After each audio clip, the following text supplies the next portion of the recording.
No começo, eram as trevas. Depois, Bang. Nasceu um sistema que se expande infinitamente, feito de tempo, espaço e matéria. Vamos investigar além do que jamais se imaginou, além dos limites de nossa existência, em um lugar chamado O Universo. Há séculos, elas deixam os homens intrigados, cativando tanto astrônomos como astrólogos. O misterioso alinhamento entre as grandes pirâmides de Gizé e as estrelas de Órion podem ter sido mais que coincidência. E em vez de 12 constelações no zodíaco, na verdade, elas são 13. O que é esse 13º signo e por que foi esquecido? Os padrões que um dia orientaram marinheiros na travessia de águas traiçoeiras, hoje orientam os astrônomos na descoberta dos mistérios que se encontram nas constelações.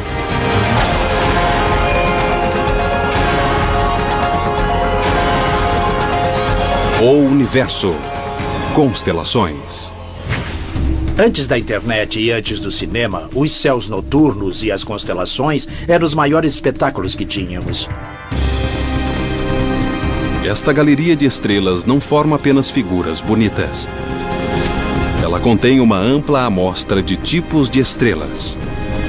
Através das constelações, podemos aprender muito sobre a galáxia e sobre todo o universo. Antes dos dispositivos de navegação high-tech, do GPS e até da bússola, havia as estrelas. Como a sinalização de uma estrada, as constelações nos ajudam a encontrar o caminho. Elas dão direção, distância e rumo.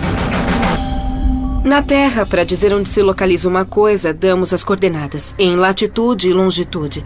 Na Terra, isso significa a latitude é a medida de distância entre o Polo Norte e o Polo Sul. E longitude é a distância de leste a oeste. O outro sentido. Existe um sistema de coordenadas celestiais similar. Mas as coordenadas não se chamam latitude e longitude. Chamam-se declinação e ascensão reta e são simples extensões diretas da latitude e da longitude da Terra, projetadas nos céus. Os antigos navegadores usavam esse diagrama imaginário para plotar as estrelas e se orientar nos mares. Não é um tipo preciso de indicador de direção, mas com certeza é uma pista para manter o pessoal alerta para os amplos caminhos pelos mares.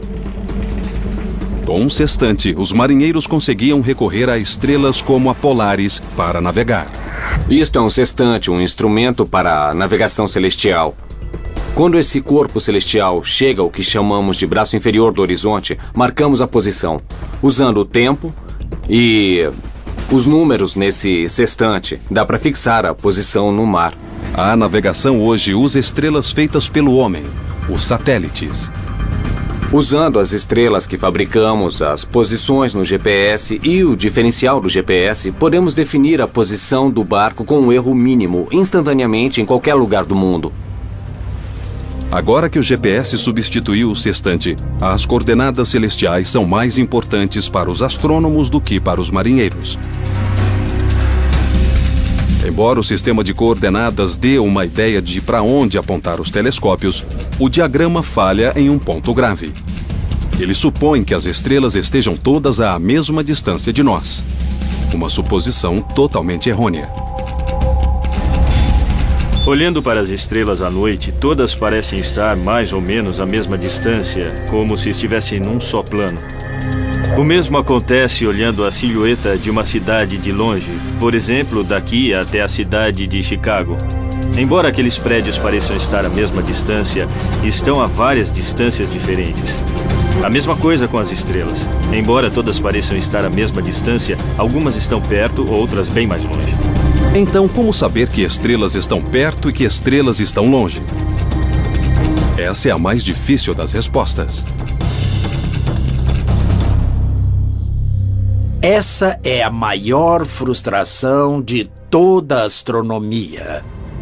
Olhando os céus noturnos, mesmo com telescópios, não dá para saber as distâncias. Esse é o santo graal da astronomia há séculos.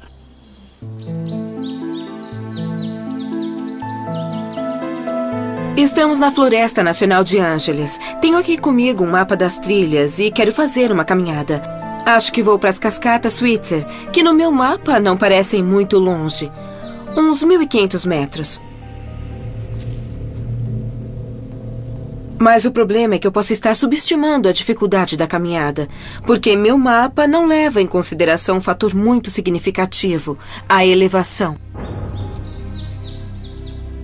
Então, na verdade, minha caminhada de 1.500 metros pode acabar sendo uma subida de 3 quilômetros.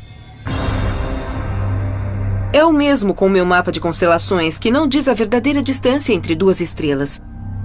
Embora pareçam estar lado a lado, uma pode estar bem mais longe do que a outra, e eu nunca vou saber se considerar só as coordenadas celestiais. Como os trilheiros na mata, os astrônomos confiam em pistas para avaliar as distâncias em nosso vasto e misterioso universo. Então, quando andamos na floresta, mesmo sem um mapa que informe a elevação, podemos usar nosso conhecimento da topografia local e os tipos de árvores para indicar a altitude. Por exemplo, certas árvores preferem elevações mais baixas, outras preferem grandes altitudes. Os astrônomos também usam certos tipos de estrelas de referência como sinais familiares, como medidas de distância. A primeira ferramenta no kit dos astrônomos é o fenômeno da paralaxe, uma coisa que usamos todo dia em escala menor para ver o mundo em 3 dimensões. Para entender a paralaxe, basta um exercício muito simples que qualquer um pode fazer. Olhe para o seu dedo. Depois, olhe para uma coisa bem distante. Se usar o olho direito e alinhar seu dedo com um objeto à distância, e depois usar o olho esquerdo, vai ver que seu dedo parece, na verdade, se mexer dramaticamente. Essa aparente mudança é causada pela distância entre nossos 2 olhos. Os astrônomos medem a paralaxe só olhando para uma estrela em uma posição e depois olhando para ela de novo 6 meses depois, quando ela já se afastou o máximo possível do nosso ponto de observação. Porque em 6 meses a Terra chegará à maior distância possível da posição original. Quanto mais perto a estrela, maior a paralaxe. O problema é que as estrelas não estão muito perto. Mesmo o ângulo de paralaxe da estrela mais próxima de nós, a Próxima Centauri, é difícil de medir. É menos de 1 segundo de arco. O que é 1 segundo de arco? São 360 graus num círculo. Cada grau tem 60 minutos de arco. E cada minuto de arco tem 60 segundos de arco. A Próxima Centauri tem uma paralaxe de 0,7 de segundo de arco. É muito pequena. Para transpor a distância até estrelas mais distantes ainda, os astrônomos contam com um sinal de orientação familiar, da mesma forma que a guarda costeira usa um farol. Os homens e mulheres da guarda costeira sabem que todo farol tem uma frequência de pulsação diferente. Um pode brilhar 2 vezes por minuto, o outro 4 vezes. Eles podem usar isso para determinar sua posição exata só com base no padrão. Do mesmo jeito, os astrônomos podem usar um farol cósmico chamado estrela variável pulsante. A constelação de Cefeu, batizada com o nome do rei mítico da Etiópia, tem 57 estrelas visíveis, inclusive a Delta Cephei, uma estrela variável que é o protótipo das variáveis pulsantes. Por uma sutileza da natureza, as cefeidas marcam o tempo como um metrônomo. Quanto maior e mais brilhante, mais devagar a cefeida vai pulsar. O que nós fazemos é achar uma variável pulsante, medir seu período de pulsação, que pode ser de 10 ou 60 dias, e obter uma vela padrão. Só então poderemos determinar a que distância essa estrela está. Uma vela padrão é uma base de comparação. Uma estrela de luminosidade e distância conhecidas que se pode comparar com estrelas semelhantes. Uma lâmpada brilha com uma certa luz que corresponde a uma certa quantidade de watts. Mas essa luz vai parecer muito mais brilhante se você estiver bem perto da lâmpada do que se estiver a 3 metros dela. Então, a luminosidade da estrela não muda. É aquela. Mas a magnitude aparente depende de onde você está, da distância em que está. Se está perto do objeto ou se está olhando do outro lado da rua. Se uma cefeida não parece tão brilhante, deve estar muito longe. Os astrônomos conseguem calcular a distância com base na palidez de sua aparência. Olhando minha variável pulsante e plotando a curva da luz em quanto tempo passa de brilhante a pálida e a brilhante de novo, eu sei qual é o brilho intrínseco dessa estrela.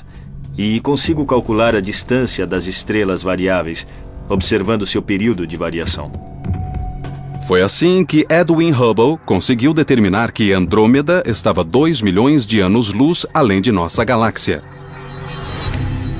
Mas as variáveis pulsantes têm limite. Para medir as distâncias para além de Andrômeda, os astrônomos contam com as supernovas.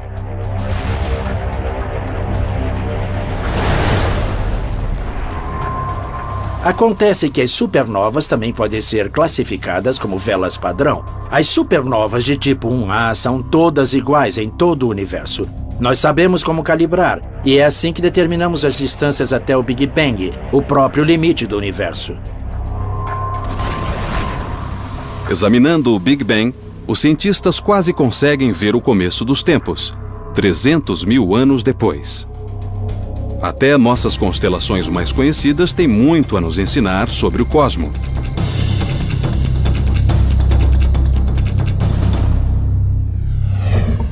Órion, que em grego quer dizer caçador, tem 77 estrelas visíveis. Alnitak, Alnilam e Mintaka são as 3 estrelas no cinturão de Órion. Nos tempos modernos, ao caçar Órion, os astrônomos acharam uma variedade de objetos impressionantes. Quando vejo Órion, vejo também a vida e a morte das estrelas. Logo abaixo do cinturão está um pequeno borrão chamado Orion Nebula. É um berçário de estrelas bebês, e dá para ver ao olho nu. Órion também guarda um par de joias estelares. No ombro superior esquerdo de Órion, você vai ver a gigante vermelha Betelgeuse. Deixando o olhar para a direita, na estrela que seria, digamos, a perna, você vai ver a supergigante azul Rigel. A Betelgeuse, como supergigante vermelha, é uma estrela em seus últimos suspiros. Uma supergigante vermelha é uma estrela bem mais fria que nosso Sol, mas é muito maior. A Betelgeuse tem 14 vezes a massa do nosso Sol. Quando seu combustível nuclear acabar, ela vai se tornar instável e implodir em uma supernova colossal. E pode acontecer a qualquer momento. E quando explodir, vai iluminar todo o céu noturno, sendo visível até durante o dia. Talvez já tenha explodido. Está a 427 anos-luz da Terra. Ou seja, talvez já tenha explodido, mas ainda não deu tempo da luz chegar até nós. A supernova vai atrair mais atenção para os céus, que nos encantam há milhares de anos. Os antigos egípcios consultavam os céus para saber quando plantar e quando colher. Cada estrela possuía um significado sagrado. Chamavam Sírius, na constelação Cão Maior de Estrela de Ísis. O aparecimento de Sírius antes do alvorecer, durante o solstício de verão, indicava a cheia anual do rio Nilo. Outras constelações, como Órion, podem ter tido significado arquitetônico. Os egiptólogos já fizeram muitas vezes a pergunta por que os antigos egípcios construíram 3 grandes pirâmides ligeiramente desalinhadas? Porque tinham réguas ruins milhares de anos atrás? As 3 pirâmides parecem estar alinhadas com as 3 estrelas da constelação de Órion. O que significa esse alinhamento? Foi coincidência ou as pirâmides foram intencionalmente projetadas dessa forma? As pirâmides de Gizé nos seduzem com seu mistério arqueológico e fascínio histórico. Alguns cientistas acham que as pirâmides têm certa importância astronômica. Já se disse que a disposição das 3 grandes pirâmides no platô de Gizé, inclusive a Grande Pirâmide, estão distribuídas no chão, imitando as 3 estrelas do cinturão de Órion. É minha conexão preferida entre eventos na Terra e eventos nos céus. Mas os antigos egípcios não viam um caçador em Órion, como nós. Eles viam Osíris, o deus do renascimento. Alguns especulam que as passagens de ar no interior das grandes pirâmides foram especificamente projetadas para lançar aos céus as almas dos faraós. Nessas pirâmides temos 2 tipos de passagens de ar. Uma aponta para o norte e outra aponta para o sul. A do sul aponta para Órion. Ou seja, a alma do faraó seria lançada por essa passagem para ficar ligada a Osíris, Órion e ressuscitar, gozando da vida eterna. Mas outros são um pouco mais céticos. Para fazer isso combinar direitinho, seria preciso virar de cabeça para baixo, ou na terra ou nos céus. Se os egípcios deram importância ao norte e ao sul, na pirâmide, não faz nenhum sentido dizer que eles alinharam as estrelas direito e, na hora de mapear o solo, viraram tudo de cabeça para baixo. A passagem norte aponta para uma estrela específica. A que aponta para o norte aponta para a estrela polar. Na época, 2000 anos antes de Cristo, 2000, 3000 anos antes, essa estrela polar era Tuban. Tuban está localizada na constelação do Dragão ou Draco. O Dragão tem 79 estrelas visíveis. Tuban foi substituída pela estrela polar da nossa geração, Polaris. Ela ilumina o Ártico, governando nossos céus como um farol sobre o Polo Norte. Localizada na constelação Ursa Menor, ela é 2.500 vezes mais brilhante que o Sol, empalidecendo as companheiras polares AB e B. Embora governe os céus como nossa estrela polar desde que temos lembrança, seu reinado não será eterno. Enquanto está orbitando em volta do Sol, a Terra inclina-se para lá e para cá. Essa oscilação é chamada de precessão. Se a Terra fosse uma esfera perfeita, não haveria precessão. Mas as forças gravitacionais da Lua e do Sol fazem pressão sobre o equador saliente, perturbando a rotação da Terra. Agora, a Terra é como um giroscópio ou um peão giratório. Observe que se eu girar isso depressa e depois movimentar o eixo, ele aponta na mesma direção. É como a Terra que aponta em direção a Polaris. Então, quando a Terra dá volta no Sol, ela sempre aponta na mesma direção. No entanto, a precessão é causada pela interferência gravitacional e a Terra começa a oscilar. Enquanto oscila, o eixo da Terra descreve um círculo no céu. Demora 26.000 anos para completar um círculo. O Polo Norte celestial vai se afastando cada vez mais da posição de Polaris. Eu digo que daqui a uns 14.000 anos, mais ou menos na metade do círculo, ele vai estar muito perto da estrela Vega. E como Vega é muito mais brilhante do que as outras estrelas nessa área do céu, ela será uma estrela muito significativa no Polo Norte. Em 26.000 anos, o eixo da Terra centrado no Polo Norte fará um círculo completo e voltará a apontar para onde está hoje. E Polaris vai destronar Vega e retomar o título de nossa estrela do norte. Quanto mais perto de um dos polos da Terra, mais a estrela se mantém fixa nos céus. Os astrônomos chamam essas estrelas de circumpolares, ou seja, visíveis o ano todo. Na verdade, todas as constelações das estrelas do norte, como Little Dipper e Big Dipper, percorrem um círculo razoavelmente pequeno. E o resultado é que dão a volta em Polaris sem nunca surgir nem se pôr. Quanto mais ao sul, mais constelações nascem, digamos no início da noite, e se opõem no fim da noite. Portanto, não tem essa propriedade mágica. As estrelas variam em tamanho, densidade e também em brilho. Em vez de exibir um brilho constante, como a maioria das estrelas, as variáveis pulsam, iluminando-se e empalidecendo num padrão hipnótico. Uma estrela variável é como uma chaleira. Então, vamos imaginar uma chaleira no fogo. A água se expande, a tampa sobe, libera o excesso de energia e desce. Acumula pressão, sobe e desce de novo. Quase do mesmo jeito, a atmosfera das estrelas variáveis se expande e se encolhe. Com o tempo, isso dá aparência mais brilhante e mais pálida. Isso pode acontecer em horas, pode acontecer em dias ou até em meses. Estrelas variáveis de uma categoria especial chamadas T Tauri pulsam porque são jovens e instáveis. Como adolescentes teimosos, as T Tauri têm explosões erráticas. Só que seus acessos de fúria envolvem uma luta com a gravidade. Enquanto as forças nucleares empurram para fora, a gravidade puxa para dentro, perdendo a posição de equilíbrio como um pêndulo, oscilando para lá e para cá. As T Tauris crescem e perdem as pulsações. À medida que envelhecem, encontram equilíbrio e se tornam estáveis. Na verdade, antes de nosso Sol amadurecer, os cientistas acham que ele foi uma estrela T Tauri. Talvez essa seja a melhor ideia de como era o nosso sistema solar e nosso Sol quando se formaram no início de sua evolução. E nós sabemos, por exemplo, que as nuvens de poeira e gás em volta dessas estrelas são bastante confusas. E deve ter sido uma cena bem violenta, com muitos calombos e pedaços de rocha colidindo umas com as outras e se bombardeando.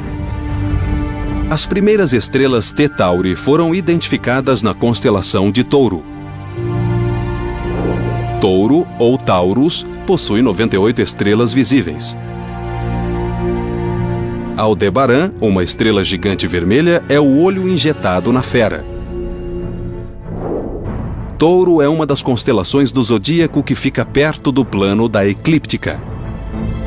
Chama-se plano eclíptico porque é o único círculo nos céus onde podem ocorrer eclipses. A Lua tem de passar pela eclíptica, por exemplo, para provocar um eclipse do Sol. É também o caminho que a Terra percorre em sua órbita em volta do Sol. 8 graus acima e abaixo da eclíptica há uma região chamada zodíaco. Toda constelação que se situa nessa faixa é citada como constelação zodiacal. Em qualquer momento, o Sol está numa constelação do zodíaco. O Sol fica entre nós na Terra e determinada constelação. Como orbitamos em volta do Sol, ele parece se movimentar pelas constelações zodiacais que estão fixas no firmamento. Durante a noite, a porção oposta do nosso céu é iluminada pelo Sol. Os astrólogos ligam cada uma das 12 constelações zodiacais ao mês em que o Sol passa por elas. Em junho, então, o Sol varre Câncer. E em julho, desliza por Leão. Mas vejam, existe um problema aí. Cada constelação tem um tamanho diferente. Algumas são pequenas, outras grandes. O Sol leva 7 dias para passar por Escorpião, a menor constelação zodiacal, e 44 dias para sair de Virgem, a maior. Então, não dá para dividir o ano em 12 partes iguais, com 12 constelações de mesmas dimensões. Muita gente deposita grande significado no seu signo do zodíaco, no signo solar. Mas como a Terra está em precessão, a constelação na qual o Sol aparece hoje é diferente daquela na qual ele aparecia 2000 anos atrás. Por isso, quando alguém disser que você é competitivo porque é de Escorpião, pode responder: muito bem, hoje eu não sou mais de Escorpião. Seja para iniciar uma conversa, prever o futuro ou definir traços de personalidade, os 12 signos do zodíaco desempenham um papel de peso na cultura popular. Mas de onde vêm esses signos e quem batizou as estrelas? Há nomes originais de estrelas em alguns casos que vieram da Mesopotâmia. Alguns nomes foram acrescentados pelos gregos e romanos. Alguns sobreviveram, outros não. Com a queda do Império Romano, perto do ano 450 da Era Cristã, boa parte desse conhecimento se perdeu, mas foi preservado pelos árabes. Na verdade, boa parte da astronomia sobrevive hoje porque os astrônomos árabes preservaram e ampliaram os cálculos e o trabalho dos astrônomos gregos e romanos. No ano 150 da era cristã, o cientista grego Cláudio Ptolomeu juntou suas próprias observações aos textos históricos, batizando mais de 1000 estrelas. E das constelações que cobrem nossos céus, descobrimos que 12 são constelações zodiacais. Mas, na verdade, elas são 13.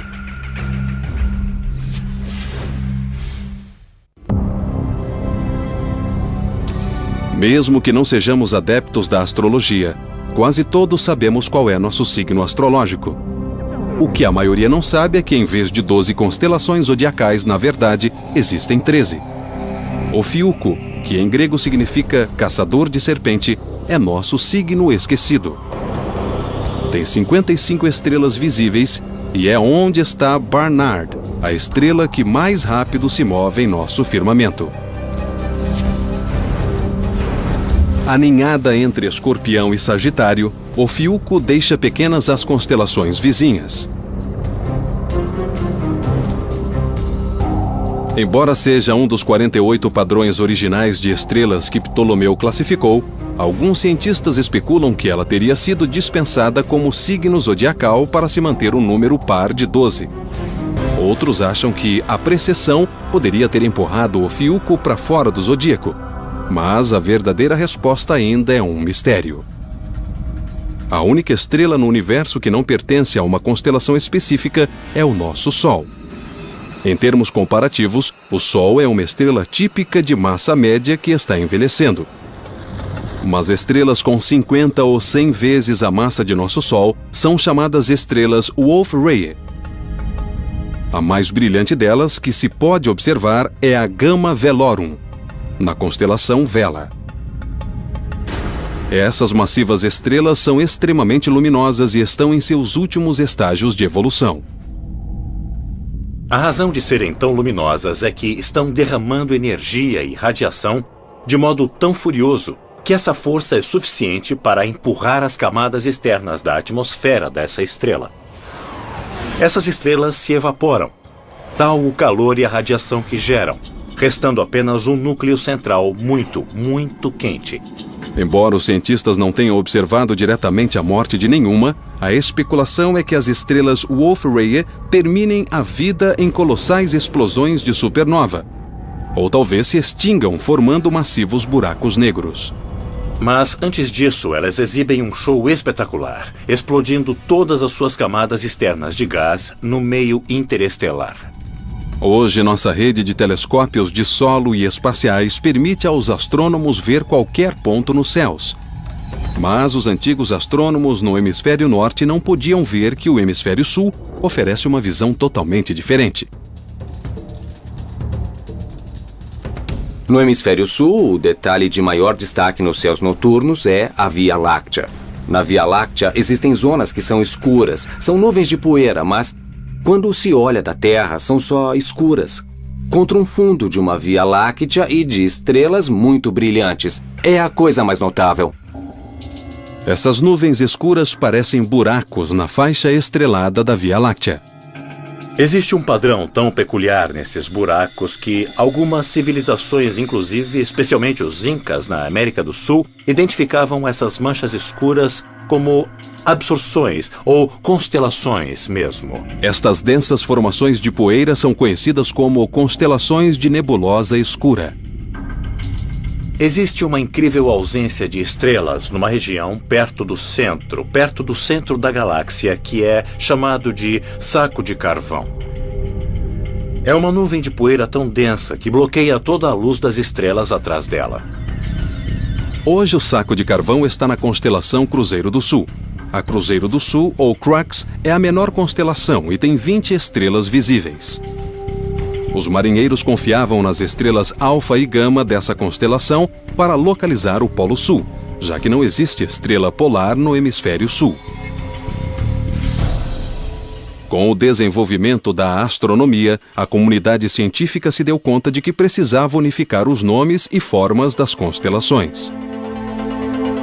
Em 1922, formou-se o grupo International Astronomical Union. Era como que um corpo político de cientistas designados para dividir os céus e definir os limites. Todo mundo concordaria assim com eles. Esses limites se baseavam nas constelações históricas. O grupo adotou a maioria das constelações originais de Ptolomeu e acrescentou outras, para incluir todas as estrelas visíveis sem sobreposição. Algumas foram batizadas mais recentemente no hemisfério sul, quando os europeus deram uma boa olhada nos céus meridionais. Ao todo, 88 constelações oficiais cobrem os céus noturnos. Mas há pequenas coleções de estrelas que formam padrões óbvios, chamadas asterismos, como a Little Dipper e a Big Dipper. A Big Dipper é composta das estrelas mais brilhantes da Ursa Maior. A Ursa Maior tem 71 estrelas visíveis. A Big Dipper é reconhecida por sua semelhança com uma concha de cozinha. A Big Dipper é, provavelmente, o objeto mais fácil de achar no céu, mesmo que não se conheça mais nada. Embora seja um asterismo tão familiar, a Big Dipper ainda é cheia de surpresas. A segunda estrela no cabo da concha, a Mizar, parece um único ponto de luz, mas um olhar mais atento revela que são 5 estrelas chamejantes. Cygnus ou Cisne tem 79 estrelas visíveis. Uma estrela chamada Deneb é uma usina de energia termonuclear que forma a cauda do cisne. Com 200 vezes o diâmetro do nosso Sol e 250 mil vezes mais brilhante, Deneb é um dos maiores exemplos de uma estrela branca supergigante. É uma estrela numa fase de evolução bastante incomum. Existem poucas estrelas como ela, e elas não passam muito tempo da vida em condições de luminosidade tão forte. As supergigantes brancas são raras, porque a estrela está em transição de supergigante vermelha a azul, uma fase que dura apenas alguns milhões de anos. Isso pode parecer muito tempo segundo os padrões humanos, mas para uma estrela é menos de 1% de sua vida. Para uma constelação batizada com o nome de uma ave tão graciosa, Cisne carrega cicatrizes de um passado violento. Cisne também abriga uma coisa chamada Cygnus Loop, que é um resto da supernova, uma estrela que explodiu em pedaços, basicamente. Um buraco negro aberto chamado Cygnus X1 ocupa o coração do Cisne. Cygnus X1 é um buraco negro de massa sólida, 8,7 vezes a massa do nosso Sol, que está em órbita de outra estrela. Cygnus X1 foi o primeiro buraco negro a ser registrado. Detectamos Cygnus X1 não tanto por causa do buraco negro, porque é preto e é muito difícil de ver, mas por causa do seu efeito na companheira, que é uma estrela gigante. O buraco negro está lentamente devorando a companheira. E, com o tempo, provavelmente vai engolir a estrela. E quando isso acontecer, uma constelação vai perder uma estrela. E nossa percepção do firmamento noturno vai mudar para sempre.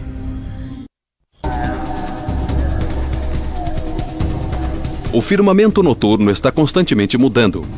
Em cada constelação, estrelas nascem enquanto outras são engolidas pelos buracos negros. Cada explosão de uma supernova, cada estrela exótica e nebulosa tem uma coisa em comum. São todas identificadas pela constelação na qual estão localizadas. Mas mesmo antes de inventarmos superpossantes telescópios para vê-las, as constelações serviam a uma finalidade importante. Levavam às pessoas o noticiário noturno, que elas não ousavam ignorar. Era questão de vida e morte. Os céus noturnos são um calendário. Foi a primeiríssima invenção científica do homem. O calendário nos céus. O nascer e o pôr do sol, as várias fases da lua, o aparecimento e desaparecimento sazonal das estrelas, dá para ver que existe realmente uma ordem no mundo. E se vê realmente uma ordem nos céus que é útil para antecipar o que vai acontecer na Terra. É uma ferramenta de sobrevivência. Quando se olha para o céu, se vêem grupos de estrelas que estão ligadas a eventos importantes que nos alertam para agir de certo modo ou ir em certa direção, onde plantar e colher. Além de ver o padrão das estrelas mudar com as estações, os antigos fizeram outra observação fundamental. O dócil estelar variável dava forma ao mundo. Viajantes em longos percursos para o sul, por exemplo, da Grécia, começaram a ver constelações diferentes de qualquer uma que fosse visível em sua terra natal. Então, isso indica movimento em superfície curva. A perspectiva muda. Hoje nós entendemos a forma da Terra e o suceder das estações. Mas as constelações não perderam sua utilidade. Em vez de revelar segredos sobre a Terra, elas nos ajudam a compreender as estrelas. Uma constelação é bem parecida com um museu de arte. No museu de arte, você vai ver artistas que usaram vários tipos de materiais, tintas, fotografias e objetos comuns. Numa constelação, você tem estrelas que são feitas de materiais diferentes. Algumas têm mais hélio ou hidrogênio, carbono, silício, ferro, mas podemos reunir todas elas. Nos dois casos, os objetos que são reunidos no museu de arte ou uma constelação são coleções artificiais que nós juntamos por algum motivo. Como países, as constelações dividem os céus em territórios. Quando você diz Órion, eu sei exatamente a que parte do céu está se referindo. Então, para um astrônomo, uma constelação é como ter um mapa à mão, um jeito de organizar as coisas, de saber onde está tudo. E embora o firmamento seja infinito, podemos ver somente uma amostra de estrelas antes que nossa visão seja bloqueada por poeira e distância. Talvez numa noite bem escura você vai ver umas 1.500 a 2.000 estrelas a olho nu se não estiver usando binóculos em nada.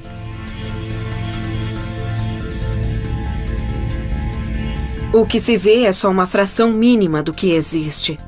Seria como olhar a população dos Estados Unidos, 350 milhões de americanos, e ver 5 pessoas. Centauro ou Centaurus contém 101 estrelas visíveis. 2 delas, Alfa e Beta Centauri, são as estrelas mais brilhantes do nosso firmamento.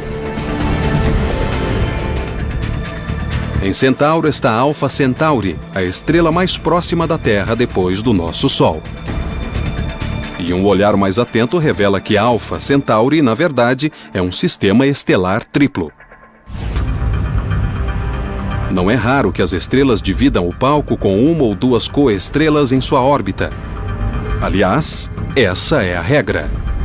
Mais de 60% das estrelas que se veem nos céus, na verdade, são estrelas duplas, triplas, quádruplas. Nosso Sol é uma exceção. Parece que nosso Sol não tem companheira. Enquanto nosso Sol faz sua viagem solitária pelo espaço, as estrelas Ômega Centauri nunca ficam sem companhia. É o mais brilhante agrupamento estelar globular que se pode ver sem um telescópio, quer dizer, a olho nu, porque é um grupo gigante de cerca de 10 milhões de estrelas. Ômega Centauri é o maior agrupamento estelar da nossa galáxia. Essas estrelas intimamente ligadas têm órbitas diferentes, complicadas, mas mesmo assim conseguem se movimentar como um único grupo. De onde vem o agrupamento é a dúvida de todos. É um objeto fora do comum, e muitos astrônomos suspeitam que possa ser o centro de uma galáxia que foi engolida, consumida pela Via Láctea, quando caiu nela. Isso acontece com bastante frequência porque grandes galáxias são canibais e comem as pequenas galáxias. A Ômega Centauri, por exemplo, pode ser o que restou de um desses processos. A luz de Alfa Centauri leva cerca de 4,2 anos para chegar até nós. Mas quando olhamos Ômega Centauri, estamos vendo uma luz que viajou 16 mil anos. Isso é indicação da verdadeira dimensão de Centauro. E mostra também que uma constelação existe somente nos olhos de nossa mente. E que cada estrela, como cada obra de arte, suplica para ser explorada.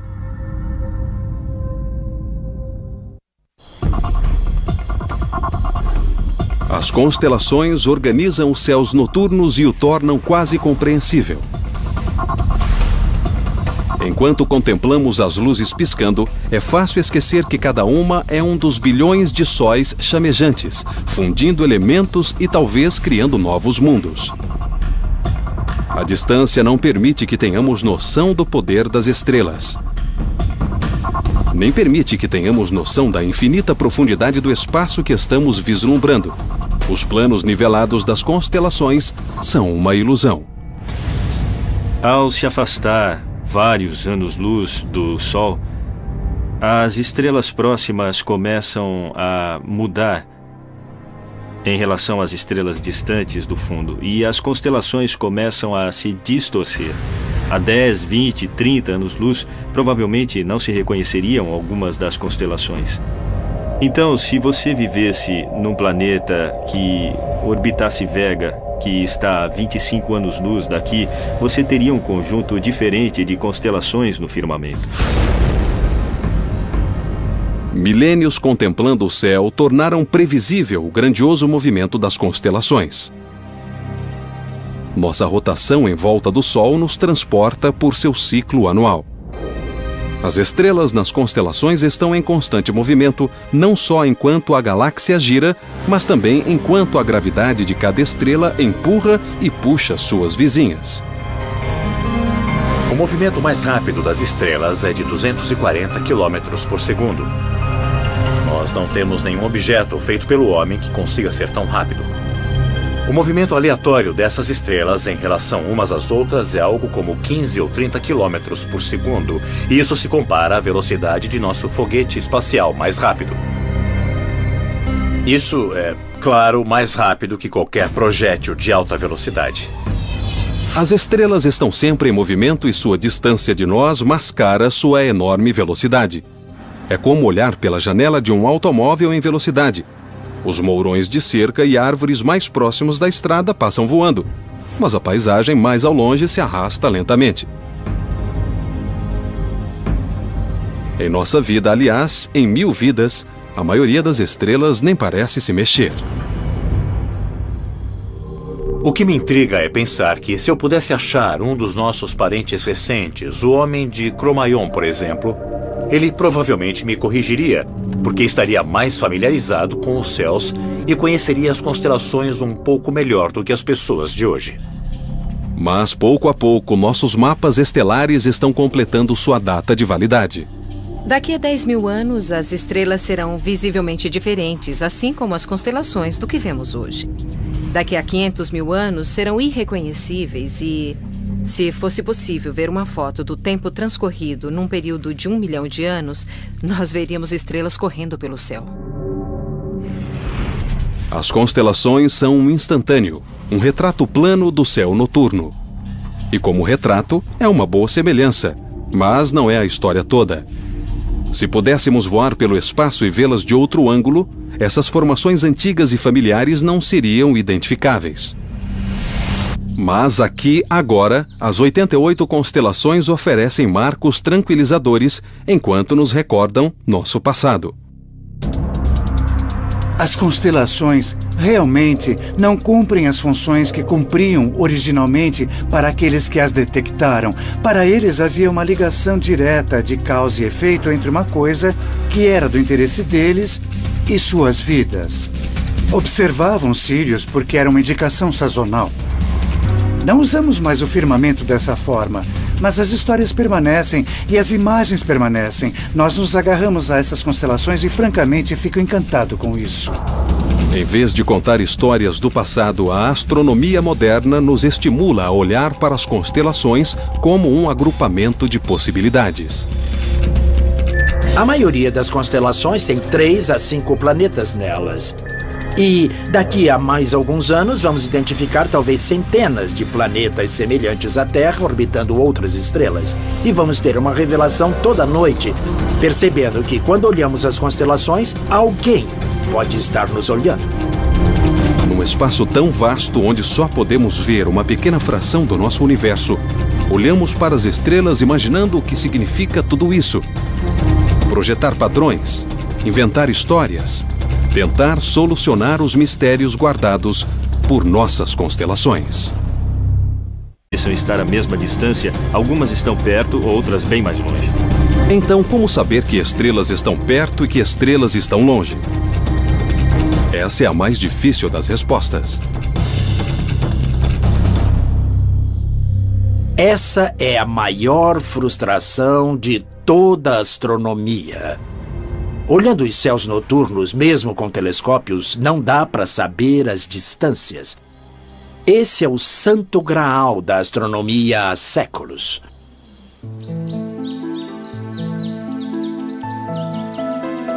Estamos na Floresta Nacional de Ángeles. Tenho aqui comigo um mapa das trilhas e quero fazer uma caminhada. Acho que vou para as Cascatas Switzer, que no meu mapa não parecem muito longe. Uns 1.500 metros.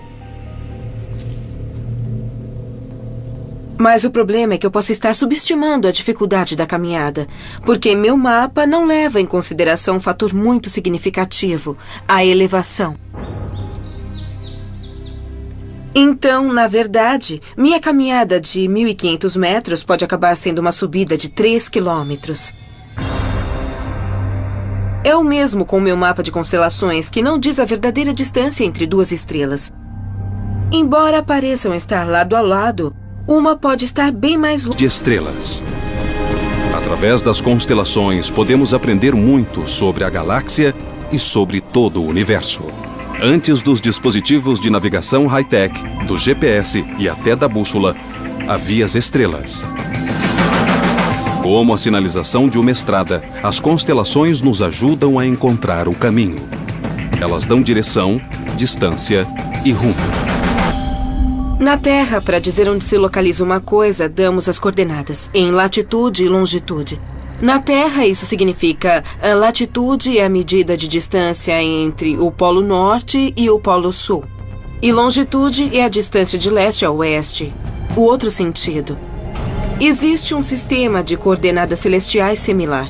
Mas as coordenadas não se chamam latitude e longitude. Chamam-se declinação e ascensão reta e são simples extensões diretas da latitude e da longitude da Terra, projetadas nos céus.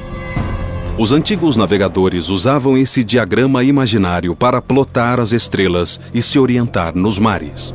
Não é um tipo preciso de indicador de direção, mas com certeza é uma pista para manter o pessoal alerta para os amplos caminhos pelos mares. Com um sextante, os marinheiros conseguiam recorrer a estrelas como a Polaris para navegar. Isto é um sextante, um instrumento para navegação celestial. Quando esse corpo celestial chega ao que chamamos de braço inferior do horizonte, marcamos a posição, usando o tempo e os números nesse sextante. Dá para fixar a posição no mar. A navegação hoje usa estrelas feitas pelo homem, os satélites. Usando as estrelas que fabricamos, as posições no GPS e o diferencial do GPS, podemos definir a posição do barco com um erro mínimo, instantaneamente em qualquer lugar do mundo. Agora que o GPS substituiu o sextante, as coordenadas celestiais são mais importantes para os astrônomos do que para os marinheiros. Embora o sistema de coordenadas dê uma ideia de para onde apontar os telescópios, o diagrama falha em um ponto grave. Ele supõe que as estrelas estejam todas à mesma distância de nós. Uma suposição totalmente errônea. Olhando para as estrelas à noite, todas parecem estar mais ou menos à mesma distância, como se estivessem num só plano. O mesmo acontece olhando a silhueta de uma cidade de longe, por exemplo, daqui até a cidade de Chicago. Embora aqueles prédios pareçam estar à mesma distância, estão a várias distâncias diferentes. A mesma coisa com as estrelas, embora todas pareçam... No começo, eram as trevas. Depois, Bang. Nasceu um sistema que se expande infinitamente, feito de tempo, espaço e matéria. Vamos investigar além do que jamais se imaginou, além dos limites de nossa existência, em um lugar chamado O Universo. Há séculos, elas deixam os homens intrigados, cativando tanto astrônomos como astrólogos. O misterioso alinhamento entre as grandes pirâmides de Gizé e as estrelas de Órion podem ter sido mais que coincidência. E em vez de 12 constelações no zodíaco, na verdade, elas são 13. O que é esse 13º signo e por que foi esquecido. Os padrões que um dia orientaram marinheiros na travessia de águas traiçoeiras, hoje orientam os astrônomos na descoberta dos mistérios que se encontram nas constelações.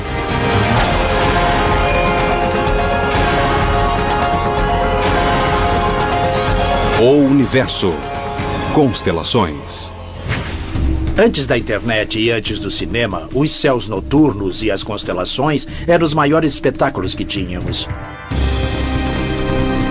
Esta galeria de estrelas não forma apenas figuras bonitas. Ela contém uma ampla amostra de tipos longe do que a outra. E eu nunca vou saber se considerar só as coordenadas celestiais. Como os trilheiros na mata, os astrônomos confiam em pistas para avaliar as distâncias em nosso vasto e misterioso universo. Então, quando andamos na floresta, mesmo sem um mapa que informe a elevação, podemos usar nosso conhecimento da topografia local e os tipos de árvores para indicar a altitude. Por exemplo, certas árvores preferem elevações mais baixas, outras preferem grandes altitudes. Os astrônomos também usam certos tipos de estrelas de referência como sinais familiares, como medidas de distância. A primeira ferramenta no kit dos astrônomos é o fenômeno da paralaxe, uma coisa que usamos todo dia em escala menor para ver o mundo em 3 dimensões. Para entender a paralaxe, basta um exercício muito simples que qualquer um pode fazer. Olhe para o seu dedo. Depois, olhe para uma coisa bem distante. Se usar o olho direito e alinhar seu dedo com um objeto à distância, e depois usar o olho esquerdo, vai ver que seu dedo parece, na verdade, se mexer dramaticamente. Essa aparente mudança é causada pela distância entre nossos 2 olhos. Os astrônomos medem a paralaxe só olhando para